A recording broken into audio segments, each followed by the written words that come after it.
तारीख 17 मई 2023। हिंद महासागर में चीन का एक जहाज जाता है और उसमें सवार 39 लोग लापता हो जाते हैं।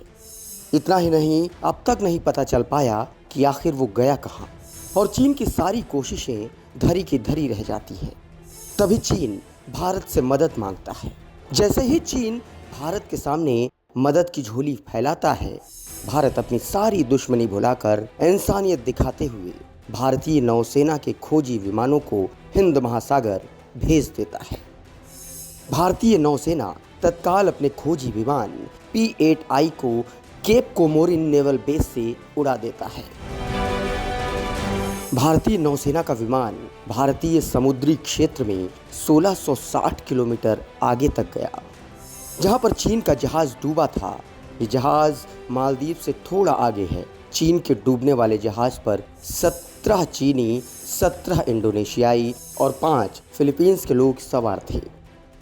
चीन ने तो जहाज की सही लोकेशन भी नहीं बताई थी कि उसका जहाज हिंद महासागर में डूबा कहाँ है, लेकिन भारतीय नौसेना ने चीन के जहाज के डूबने की सही लोकेशन झट से पता कर ली। साथ ही उसके डूबने से समुद्र में फैले मलबे पर भी उसने नजर डाली। चीन के डूबने वाले जहाज का नाम था लू पेंग युआन यू 028। इस जहाज का मालिकाना हक पेंगलाई जिंगलू फिशरीज का है।